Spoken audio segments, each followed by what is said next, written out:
Merci d'être avec nous dans ce 12h30. On imagine votre douleur, votre chagrin. Si vous acceptez de témoigner ce midi, c'est avant tout pour rendre hommage à Elio, votre fils. Oui, c'est pour mon fils que je le fais. Alors je dois d'abord m'excuser parce que peut-être que je vais être envahi par l'émotion. Tout ce que je voudrais dire, c'est que dimanche matin, un requin a tué un ange, mon fils. Et que ça ne peut plus durer, et qu'il fait partie du Pôle Espoir depuis longtemps, on était très impliqué dans le milieu du surf. J'ai toujours été très en colère contre ce qui s'est passé, contre le premier mort. Aujourd'hui, j'ai pas de place pour la colère, j'ai une douleur immense. Et je peux pas en vouloir à qui que ce soit, mais aujourd'hui, les jeunes l'ont dit, tout le monde le dit. Aujourd'hui, je vais retirer mes lunettes juste pour parler à ces messieurs de Paris qui se disent les représentants de l'État. Messieurs, regardez-moi, mes yeux rougis par la douleur. Je veux avoir une confrontation avec vous. S'il y a des journalistes ou un plateau de télévision sur Paris, moi je veux vous rencontrer parce qu'aujourd'hui, vous ne prenez aucune responsabilité. Vous voulez pas de responsabilité pénale pour éviter d'être emmerdé, c'est comme ça que je vais parler.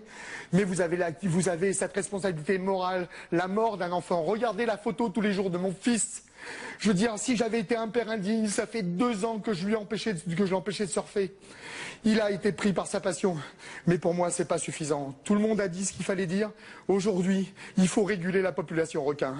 Il faut arrêter de faire des batailles de conflit pour ceux qui veulent vendre leur filet et ceux qui préfèrent des drumlines sauf qu'ils vont prendre de l'argent. Et de faire venir des scientifiques. Moi, messieurs, je ne suis pas un scientifique. Mais je peux vous garantir qu'aujourd'hui, je peux vous dire exactement où ils sont les requins. La dernière balise, c'est mon fils. C'est pas la peine de faire des relevés de balises. Les balises, on les sait où elles sont. Tous les morts, on sait où sont les balises. Il faut tout arrêter. Aujourd'hui, il faut prendre la conséquence de tout ça et faire en sorte que ça s'arrête pour mon fils. Et là, ça dépasse le cadre de la Réunion, ça va dans le monde entier. Dans le monde entier. C'est plus juste la Réunion. Voilà, c'est tout. Il faut que ça s'arrête. Et il faut savoir que la Réunion, c'est une île fantastique. On y habite depuis 20 ans. J'ai ma fille ici qui est née. J'ai Titi qui est née. Je veux dire, c'était son pays, la Réunion. Et ça l'est toujours.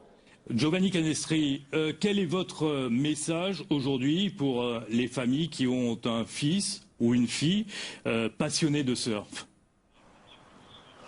Mais le message, comme je vous disais, si on avait été des parents indignes, si je voulais que je vous raconte l'histoire, elle est très simple. L'histoire, c'est que c'est un enfant qui a été pris par la passion de son surf. Il fait partie du pôle. Ça fait 2 ans que je lui avais dit, tu sois patient, ne surfe pas. On a tout fait pour qu'il puisse aller surfer ailleurs. Grâce à son club de Saint-Leu, il est allé en Afrique du Sud. On a la chance d'être sur la côte atlantique, il surfait. Il a fait les championnats de France. Il faisait partie des sections pôle, etc.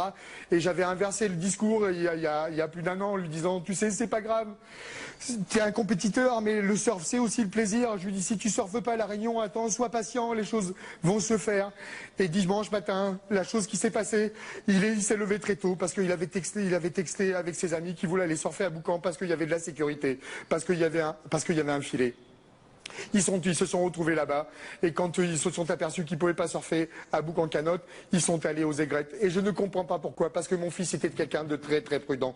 Et je ne comprends pas ce qui s'est passé, parce qu'il est allé surfer aux aigrettes en sachant pas tiraillement. Et connaissant mon fils, et connaissant tous les discours qu'on a tenus ensemble, la veille je l'avais eu et il m'avait dit, papa, ne t'inquiète pas, je ne surferai pas s'il n'y a pas de sécurité. C'est ce qu'il a laissé sur le mot à sa mère. Il s'est levé à 7h du matin, à 8h il était à Boucan. Il a dit, maman, je vais surfer à Boucan. Ne t'inquiète pas, s'il n'y a pas de sécurité, je ne surferai pas. Il est allé surfer. Il est allé surfer.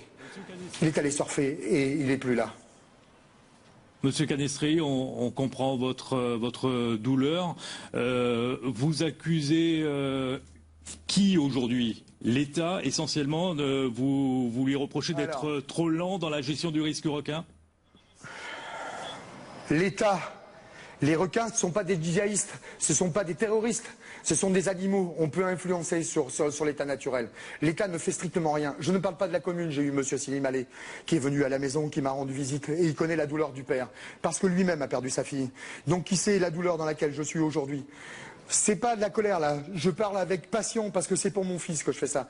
Je dis simplement que messieurs les ministres, vous qui êtes à Paris, qui ne comprenez rien à rien, qui ne savez rien gérer, je veux dire aujourd'hui il faut que ça s'arrête. Les mesures, vous voulez que je vous les dise moi les mesures? Je vais vous le dire maintenant.